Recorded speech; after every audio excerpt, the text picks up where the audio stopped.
as you think about risk today, it is evolving at a more rapid pace than it ever has before in at least three ways. The magnitude of risk in the world today is simply going up. So, well, okay, well, that kind of makes sense. What's driving that?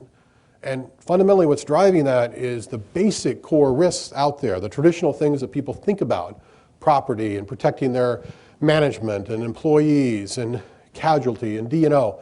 All these risks are becoming more substantial. No doubt about that. This is quantifiable.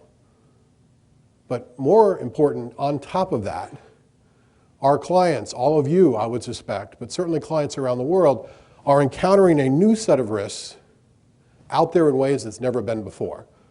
So think about it. I'll just go through a few. Cyber risk. We're here in New York. Think about the NASDAQ and the New York Stock Exchange. I mean, think about the power and the impact on cyber risks that exist today. This is no longer a concept. This is a reality. The only issue is how do we deal with it and how big is it going to be? Big deal. Pandemic. We haven't talked about it. Again, I'm headed to Asia. By the way, it will ebb and flow on a topic. But the impact of pandemic in one place in the world is now going to affect the global economy. Reputation risk. Think about the impact of all the things you can imagine or read about or even pick up the paper today on things that impact a company's reputation. An event happens, you react, your reputation is either impacted or it's not.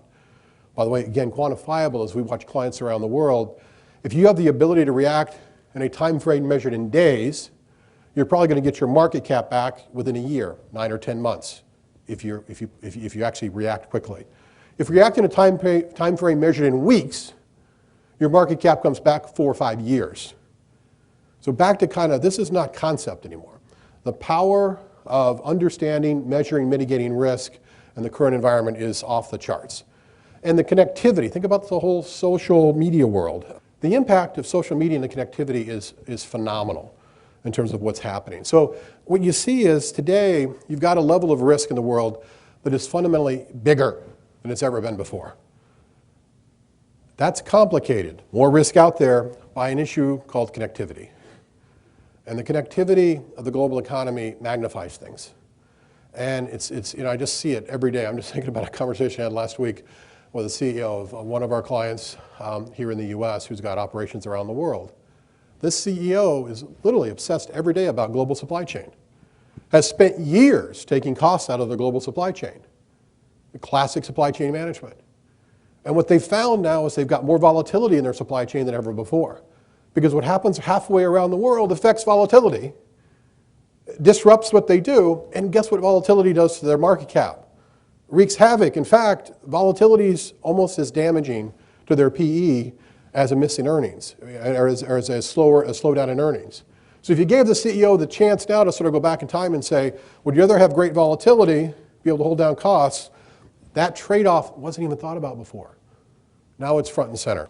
Now, let's everybody get out their aspirin bottle and react to the headache I just created. Our clients also see tremendous opportunity. And if there's one thing if you don't take away anything from my comments today, take away the idea of opportunity. Because while we always talk about the issues around risk and people, this is about opportunity. Fundamentally, this is about opportunity. Our clients today that do have a better understanding of risk can take actions other people can't take. There's more opportunity within the context of what I just described, magnitude, complexity, speed going up. There's more opportunity than ever before if you understand integrated risk. So I would tell you from an overall lesson standpoint, critically important you understand sort of what's happening, but also understand the opportunity. Clients who really are ahead on the curve today can understand and quantify risk. And they understand it and quantify it against a specific set of criteria. I'll give you 3. And the criteria have to do with their fundamental operating performance. So literally, what are the 3 or 4 things that affect the operating performance of my firm? Do you know them? Have you written them down? Does your team agree with them? Do you have a view on them? Can you quantify them? What impacts operating performance?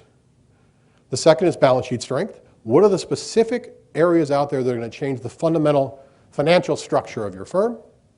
And the third, almost not thought about before, now a really big deal, is volatility.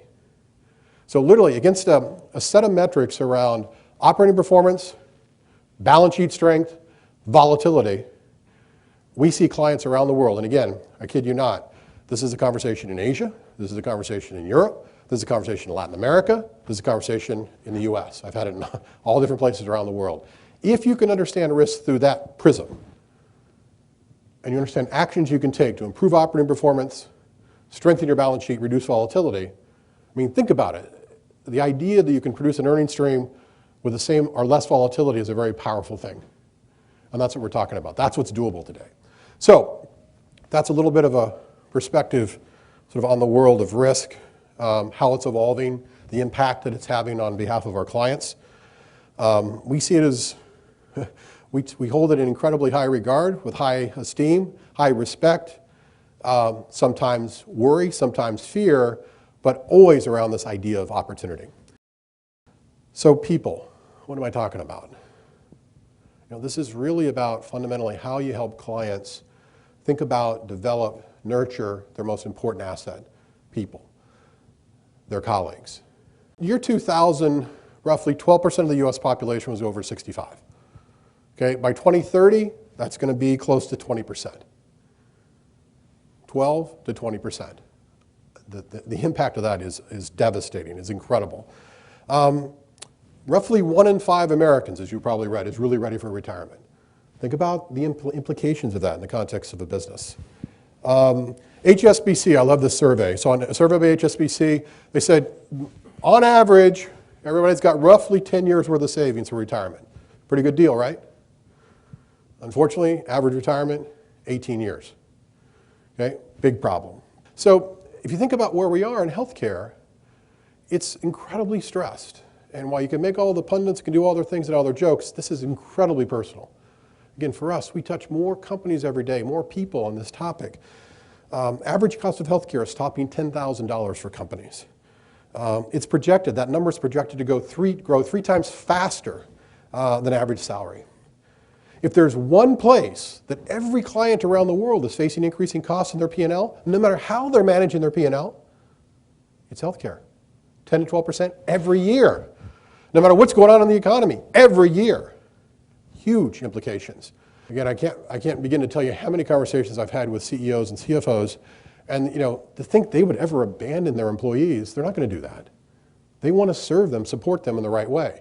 But they're in a vice grip because they have to do that, want to do that, but they're also facing a level of cost increase that is unprecedented across almost any business you want to look at.